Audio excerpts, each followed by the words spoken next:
Gujarat traffic police ने अपने उन पोस्टरों को हटा लिया है जिनमें महिलाओं को ये सलाह दी गई थी कि अगर रेप से बचना है तो देर रात पार्टियों में ना जाएं। इतना ही नहीं बल्कि पोस्टर में ये भी लिखा गया था कि देर रात सुनसान इलाकों में अपने दोस्त के साथ ना जाएं, क्या पता वहां आपका रेप हो जाए। आप भी सोच रहे होंगे कि आखिर गुजरात ट्रैफिक पुलिस ने ऐसा क्यों लिखा? क्या ये महिला सुरक्षा से जुड़े किसी मामले में पुलिस की टिप्पणी है? तो इसका जवाब है बिल्कुल नहीं। इस बयान के पीछे जो वजह बताई गई है वो आपको और भी ज्यादा हैरान कर देगी। नमस्कार, आप देख रहे हैं सत्य हिंदी और मैं हूं आपके साथ कृति सिंह। गुजरात के अहमदाबाद में सड़कों पर लगे पोस्टर हटने के बाद भी हंगामा मचा हुआ है। दरअसल अहमदाबाद में कुछ पोस्टर लगाए गए थे जिनमें महिलाओं को सलाह दी गई कि रात में पार्टी ना करें, नहीं तो उनके साथ रेप या गैंग रेप हो सकता है। इन पोस्टरों ने ना सिर्फ सोशल मीडिया पर तूफान मचा दिया बल्कि विपक्ष और आम लोगों को भी गुस्से से आग बबूला कर दिया। अहमदाबाद के 16, चांद लोडिया और वैष्णव देवी जैसे इलाकों में ये पोस्टर लगाए गए। जैसे ही ये पोस्टर वायरल हुए, सोशल मीडिया पर लोगों का गुस्सा फूट पड़ा। #अहमदाबाद पोस्टर कंट्रोवर्सी ट्रेंड करने लगा। हर कोई यही कह रहा है कि ये पोस्टर अपराधियों के लिए नहीं बल्कि महिलाओं को ही दोषी ठहराने के लिए लगाए गए हैं। एक स्थानीय महिला ने कहा कि ये तो हमें घर में बंद करने की बात कर रहे हैं, जबकि सजा तो अपराधियों को मिलनी चाहिए। इन पोस्टरों पर कई सवाल उठने लगे। लोगों ने पूछा कि रेप से बचाने के लिए महिलाओं को डराओगे या कानून से अपराधियों को पकड़ोगे? जब इन विवादित पोस्टरों के बारे में अहमदाबाद ट्रैफिक पुलिस से पूछा गया तो पुलिस ने तुरंत पल्ला झाड़ लिया और कहा कि ये हमारा काम नहीं है। Deputy commissioner of police Neeta Desai ने साफ सफाई दी कि पुलिस ने सिर्फ ट्रैफिक जागरूकता से जुड़े पोस्टरों को ही मंजूरी दी थी और सारा दोष मढ़ दिया एक NGO सतर्कता ग्रुप के ऊपर। नीता देसाई ने कहा कि महिलाओं के खिलाफ इन विवादास्पद पोस्टरों को सतर्कता ग्रुप ने बिना पुलिस की अनुमति के लगाया है। देसाई ने कहा कि इस NGO ने हमसे कहा था कि वो स्कूलों और कॉलेजों में ट्रैफिक जागरूकता के लिए काम करना चाहता है। हमें सिर्फ ट्रैफिक से जुड़े हुए पोस्टर ही दिखाए गए थे। इन आपत्तिजनक पोस्टरों की कोई भी जानकारी पुलिस को नहीं दी गई थी। पुलिस ने 16 थाने में अज्ञात लोगों के खिलाफ FIR दर्ज की है और जांच शुरू कर दी है। DCP सफीन हसन ने कहा कि हम इस मामले की तह तक जाएंगे। सतर्कता ग्रुप ने ट्रैफिक जागरूकता के नाम पर अनुमति ली थी लेकिन इन संदेशों की कोई जानकारी नहीं दी थी।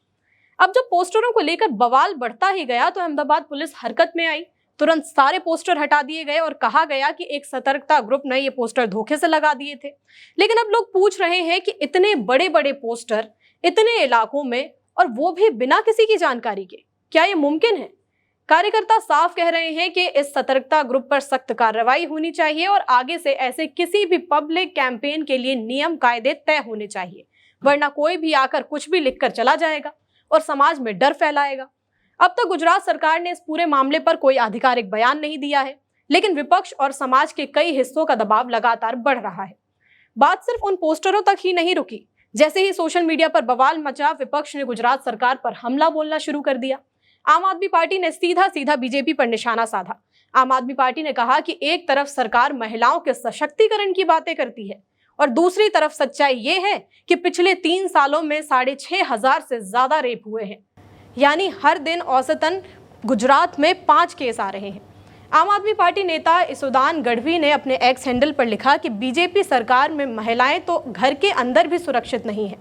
ये पोस्टर असल में सरकार की नाकामी का बोर्ड है। इस मामले में कांग्रेस भी पीछे नहीं रही। कांग्रेस प्रदेश अध्यक्ष शक्ति सिंह गोहिल ने साफ लिखा कि मुख्यमंत्री भूपेंद्र पटेल का गृह विभाग और पुलिस खुद मान रहे हैं कि वो अपराध रोकने में फेल हो चुके हैं।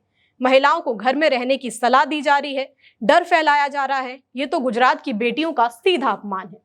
पोस्टर ने ये सवाल खड़े कर दिए कि महिलाओं की सुरक्षा के नाम पर असली काम हो भी रहा है या सिर्फ बातें ही हो रही हैं।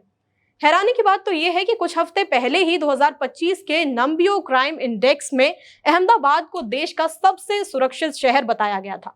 अब लोग पूछ रहे हैं कि अगर वाकई इतना सुरक्षित है तो फिर ये डराने वाले पोस्टर क्यों लगाए गए?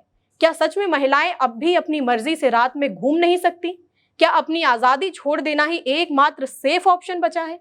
यही सवाल आज हर किसी के मन में घूम रहा है। इस मामले में आपकी जो भी राय हो हमें कमेंट करके जरूर बताइएगा। वीडियो अगर पसंद आया हो तो लाइक और शेयर करें और अगर आप चैनल पर नए हैं तो सब्सक्राइब करें। अगर आपने अब तक हमारे चैनल सत्य हिंदी का ऐप डाउनलोड नहीं किया है तो अभी के अभी डाउनलोड कर लें ताकि सच्ची और सटीक खबरें आप तक समय पर पहुंचती रहें। फिलहाल के लिए इतना ही। नमस्कार।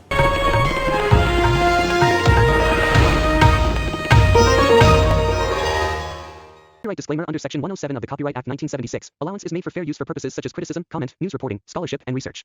Fair use is a use permitted by copyright statute that might otherwise be infringing.